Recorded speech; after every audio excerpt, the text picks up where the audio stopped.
ज़िंदगी एक ऐसी हस्ती है, ज़िंदगी एक ऐसी हस्ती है, कभी गम है तो कभी मस्ती है। आदाब, सत श्री अकाल, नमस्कार, गुड इवनिंग। आइए मैं ऐसे टॉपिक पे डिस्कशन करने जा रहा हूँ कि ज़िंदगी में लाइफ इंश्योरेंस क्यों ज़रूरी है। ज़िंदगी के सफ़र में इंसान कभी भी ब्रेकअप हो सकता है। आने वाले जनरेशन के लिए, अपने बाल बच्चों के लिए कुछ आज ऐसी तैयारी कर लें ताकि आने वाले कल उन लोगों का बेहतर हो सके और अपनी हर खुशी को वो प्राप्त कर सके, ताकि आपके रूह को,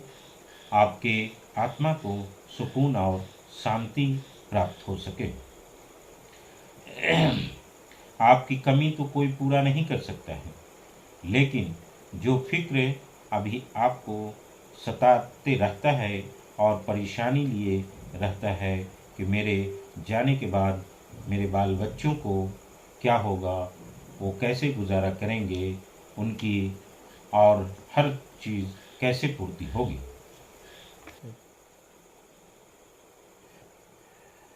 जो भी अभी छोटे छोटे बच्चे हैं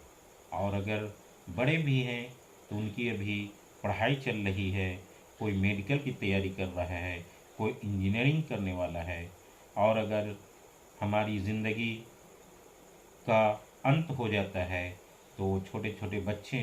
कैसे पढ़ पाएंगे, वो मेडिकल की तैयारी करने वाले कैसे मेडिकल कर पाएंगे, वो इंजीनियरिंग की तैयारी करने वाले कैसे इंजीनियरिंग करेंगे। ये सारी कहानी ख़त्म हो जाएगी,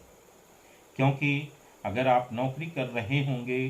तो नौकरी की कहानी ख़त्म हो जाएगी, अगर आप बिजनेस कर रहे होंगे तो आपकी बिजनेस की कहानी ख़त्म हो जाएगी। वैसे तो अगर आपकी सर्विस में, नौकरी में, अगर आपके बाल बच्चों का प्रावधान होगा नौकरी का, तो नौकरी तो मिलेगी, लेकिन एक मुद्दत गुजर जाएगी। लेकिन अभी की नौकरी में तो ये भी प्रावधान ख़त्म कर दिया गया है। और अगर आप बिजनेस कर रहे हैं तो आपके बच्चे बिजनेस आपकी तरह कर पाएंगे, आपकी तरह वो सक्सेस होंगे या नहीं, ये तो समय ही बताएगा, ये तो वक्त ही बताएगा। क्योंकि आप जिस कदर मेहनत कर रहे हैं, आप जिस तरह परेशानी उठा करके अपने बच्चों के लिए मेहनत कर रहे हैं और सिंसियर रह रहे हैं, वो होंगे या नहीं, ये वक्त के साथ बहुत परेशानी होती है। और अगर आपके बच्चे छोटे हैं तो आप समझ सकते हैं कि उनको किस कदर परेशानी उठानी पड़ेगी। अगर आपके दिलो दिमाग में ये बातें होंगी कि आपने बहुत सारी ज़मीनें ले रखी है, मैं गुज़र भी जाऊं तो हमारे बाल बच्चों को तकलीफ़ नहीं होगी, तो मैं ये बताने जा रहा हूँ कि ये समाज एक ऐसी चीज़ है कि कल अगर आपके गुज़रने के बाद आपके बाल बच्चे अगर ज़मीन बेचना शुरू करते हैं तो यही समाज आपके बाल बच्चों पे, आपके फैमिली के ऊपर तानाकशी करेंगे कि बाप के गुज़रने के बाद ही बाल बच्चे तख्र तबाह कर रहे हैं, सारी प्रॉपर्टी को बर्बाद कर रहे हैं, बच्चे नालायक। आप खुद भी समझ सकते हैं कि ये चीज़ बच्चों को सुनने में कैसा लगेगा, और ये आपकी आत्मा को सुकून, आपकी रूह को सुकून नहीं देगा। तो आइए एक बेहतर कल के लिए एक ऐसी तैयारी कर लें और एक अपनी लाइफ इंश्योरेंस करवा लें, ताकि आपके बच्चे आपके गुजर जाने के बाद भी अपने आप को गौरवान्वित महसूस कर सकें। आपकी कमी तो कोई भी पूरा नहीं कर सकता है, आपके बच्चे आपकी कमी से तो हमेशा परेशान रहेंगे, लेकिन उनकी आर्थिक जो तंगी होगी वो कम से कम इसकी भरपाई ये हमारी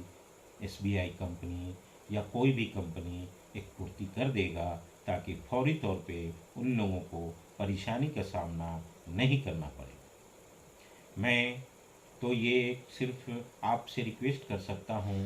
ताकि आप एक लाइफ इंश्योरेंस करवा लें, ताकि इकोनॉमिकल कंडीशन आपके गुजर जाने के बाद न बिगड़े। वैसे तो ऑलरेडी मैं एक जॉब में हूँ और उसमें भी एक मेडिकल सेक्टर में हूँ। मैं एक ऑलरेडी गवर्नमेंट सेक्टर में पैथोलॉजिस्ट हूँ, लेकिन ये एडवाइस केवल इसलिए मैं दे रहा हूँ कि आपके गुजरने के बाद आपके छोटे छोटे बच्चों को जो परेशानी होने वाली है वो परेशानी ना हो। अब तो ऐसी बहुत सारी पॉलिसियाँ आ गई हैं जो आपके ज़िंदगी में भी बहुत सारे पैसे मिलने वाले हैं और आपके गुजर जाने के बाद भी बहुत सारे पैसे मिलेंगे, ताकि आपकी ज़िंदगी में भी इसका आप फ़ायदा उठा सकते हैं और आपके गुजर जाने के बाद इसका फ़ायदा बाल बच्चों को भी मिल सकता है।